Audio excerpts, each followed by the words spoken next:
Because of side effects, cough preparation containing antihistamines should not be recommended for patients with glaucoma. ليش? Or prostate problem. Should be used with caution in older patients. شو دخل الانتيهستامين في الجلوكوما؟ مين بيعرف؟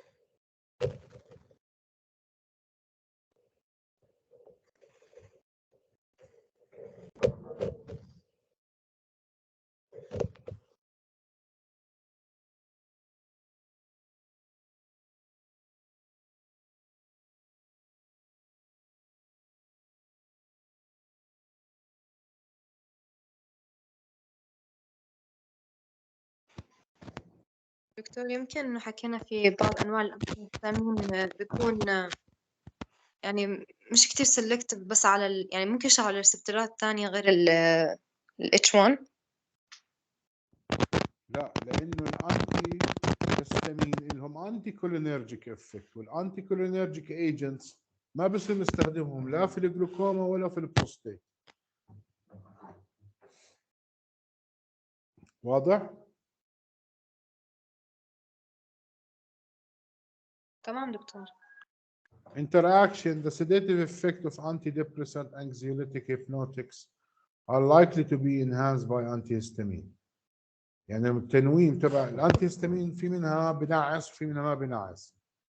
As are the antimuscarinic action and side effects drugs such as trihexyphenidyl اللي هو الارتان إذا بتعرفوه، trihexyphenidyl or phenadrine, tricyclic antidepressant and phenothiazine. فإذا انعطى الانتيهستامين مع واحدة من هدول ممكن يؤدي للنعاس وللنوم. الاكسبكتورانت حكينا بنستخدمهم في التشيستي برودكتيف كاف، قحب بلغم. Compounds available are guanfacine and ammonium chloride, ipecacuanha and squil. هذول هم المركبات اللي هم expectorant. In productive cough, mucus produced in the bronchial passages as a result of infection is moved upward towards the pharynx by ciliary action and is then expelled by coughing. As the cough is clearing mucus and helping to keep the airway open, it should not be suppressed. Expectorants are used to assist mucus removal. طبعا الاكسبكتورانت هي طاردة للبلغم وبتعمل عملية طرد للبلغم من البرونكايز. Expectorants have long been used in the treatment of cough, but there is little objective evidence of their effectiveness. طبعا الجوانفيسين بنسين هو أحسن وأكثر دواء مشهور في علاج البرودكتيف cough. Many expectorant preparations contain what appear to be subtherapeutic level of constituent. في بعض الاكسبكتورانت بيحوي تكون الجرعات أقل من constituent. There is little risk of adverse effect from expectorants and they do not interact with other drugs. يعني drug interactions of guanfacine يكون ايش؟ قليل كتير. طب نيجي على الويزي كاف اللي بنستخدم فيها الديكونجستنت زي الفينيلفرين والسودوفيدرين. The sympathomimetics, ephedrine and pseudoephedrine are used as decongestant and bronchodilator in cough remedies. ممكن نستخدمهم pseudoephedrine والephedrine as bronchodilator في cough preparation. Sympathomimetic mimic the action of noradrenaline, norepinephrine, the principal neurotransmitter between the nerve endings of the sympathetic nervous system. يعني هو السودوفيدرين والإفيدرين بيجلدوا الادرينالين والنور ادرينالين and the adrenergic receptor of the innervated tissue. They stimulate both alpha receptors causing constriction of smooth muscle and blood vessels and beta receptors producing bronchodilation. هلا هم السودوفيدرين والادرينالين نون سيلكتيف بيشتغلوا على الالفا وعلى البيتا، وبالتالي اشتغل على الالفا راح يعمل كونستريكشن في السموث ماسل على blood vessels وراح يعمل bronchodilation بسبب stimulation على البيتا. They are therefore useful in cough where the tissue of the upper respiratory tract are congested as they shrink swollen mucosa and open up the airways. They shrink in swollen mucosa and open up the airways. Ephedrine and pseudoephedrine have more or less equivalent action on the respiratory tract, but ephedrine has greater central nervous system and pressure activity. يعني الفرق بين السودوإفيدرين والإفيدرين إن السودوإفيدرين له less side effect ولس CNS effect مقارنة مع الإفيدرين. الإفيدرين له greater central nervous system and pressure activity. له على vasoconstriction of blood vessels أكثر من السودوإفيدرين. والإفيدرين مش كتير بيستخدموا السودو أكثر في الكاف preparation. Adverse reaction للdecongestant because of their pressure effect and because they can increase heart rate, sympathomimetic decongestant should be avoided in patients with any kind of cardiovascular disease or glaucoma. They also interact with metabolism, interfering glucose metabolism and should not be given to patients with diabetes or thyroid disease.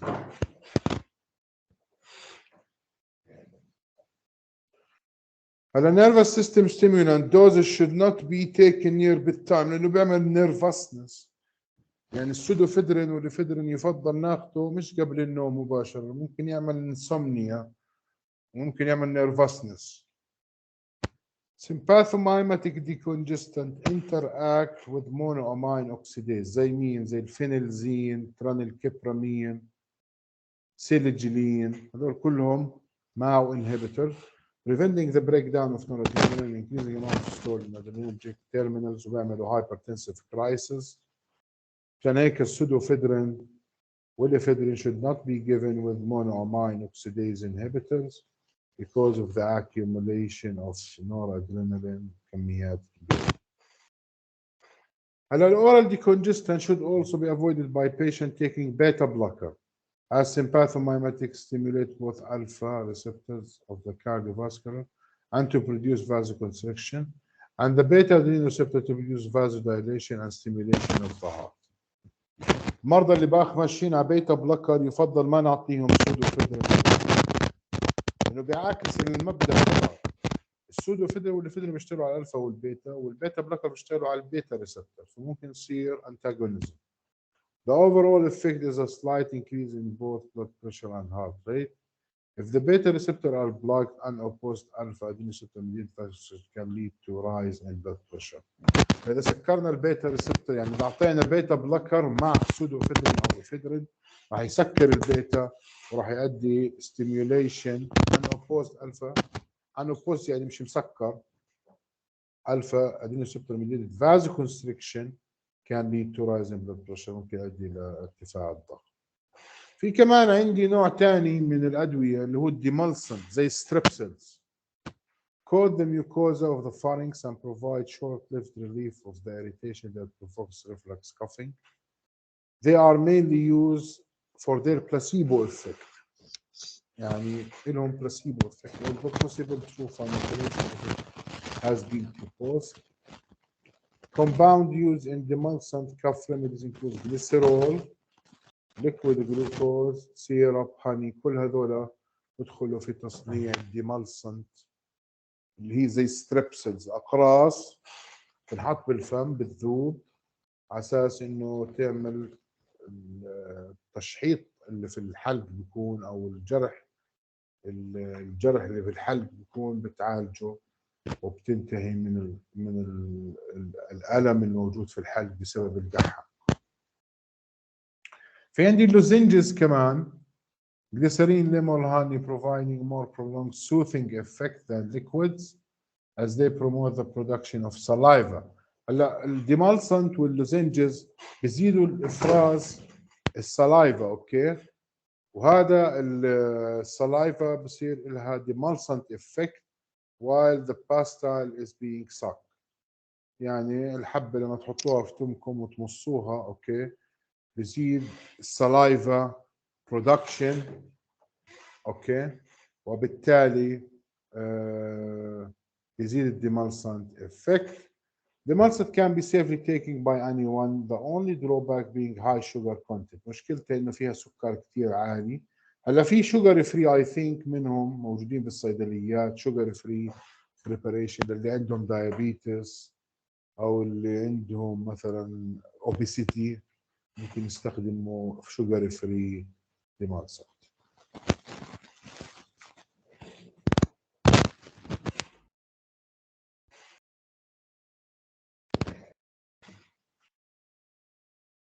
Care should be exercised when giving cough suppressants to asthmatic patient. In theory, cough suppressant can cause respiratory depression. بحكي لكم لما نعطي الكاف سبريسنت لواحد عنده أزمة you should be careful, okay? However, in practice, very rarely observed and it doesn't preclude the use of cough suppressant in asthmatic patient. In theory لازم نكون careful لما نعطي دواء القحة للأزماتيك patient بس في البراكتس عادي بعطوهم ما في مشكلة. However, other side effects can occur زي الكونستيبيشن وحكينا the main side effects of opioids ايش؟ يعني في الامتحان بجيب لك سؤال بقول لك constipation is the main side effects of opioids. Very important, especially with codeine. But think of this combination اللي هو expectorant with antihistamine. يعني جوايافنسين مع antihistamine. شو رايكم؟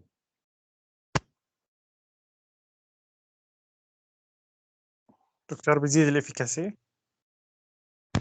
اعطوني برودكت بيكون جوايافنسين مع انتيهستامين. خلص خليه المحاضرة الجاية بتخبروني فيه المحاضرة الجاية إن شاء الله. تمام يا شباب؟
شايفين الشاشة؟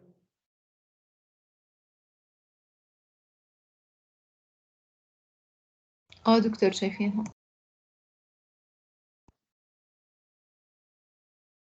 يلا جاوب السؤال الأول.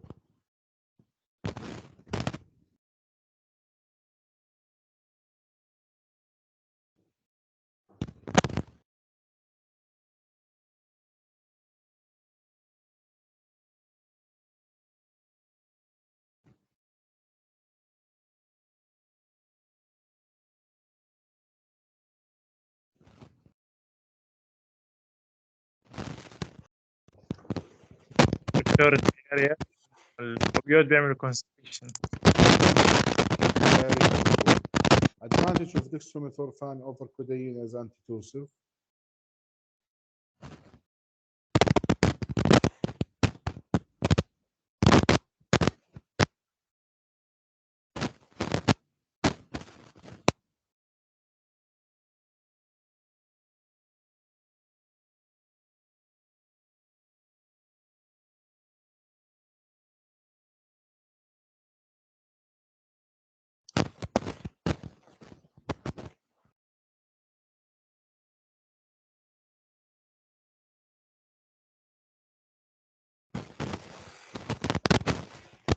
شو رايكم؟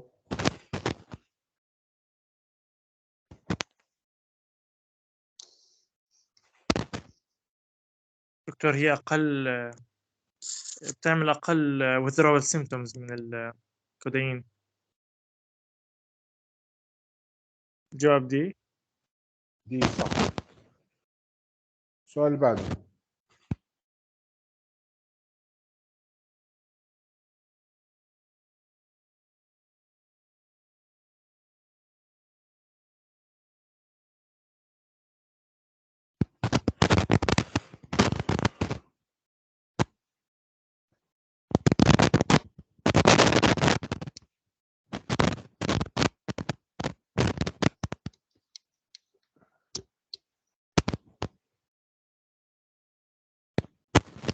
دي دكتور.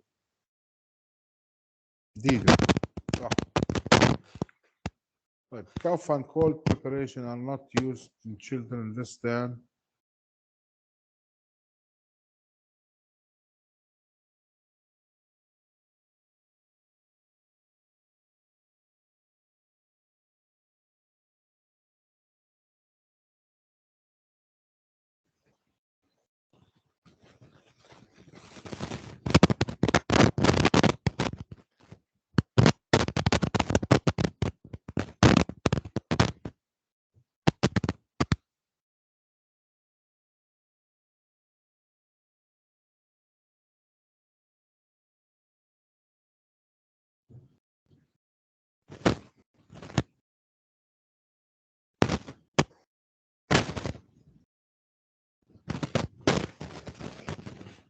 أقل من سنتين الجواب.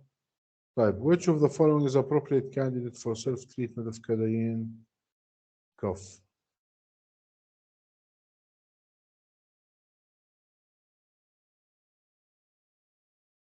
الجواب دكتور مش إيه الجواب؟ إنه not productive وعمره كبير. بالضبط إيه الجواب.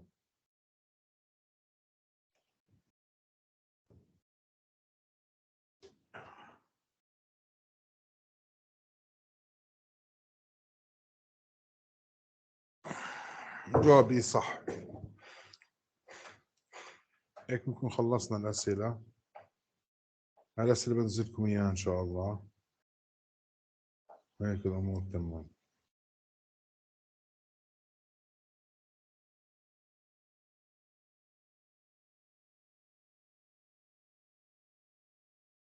في حد عنده سؤال؟ ؟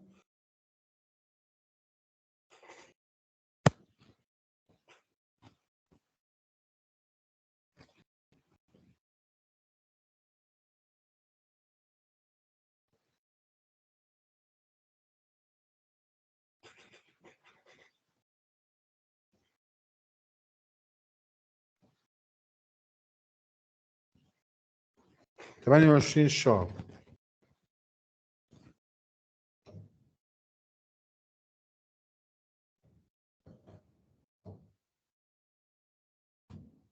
يوم خميس بيجي.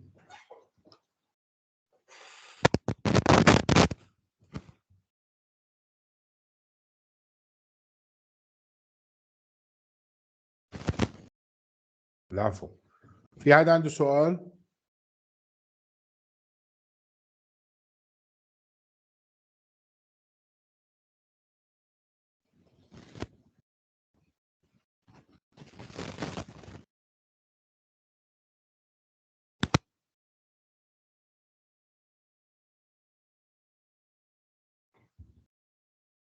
طيب يلا يعطيكم العافية. الله يعافيك دكتور.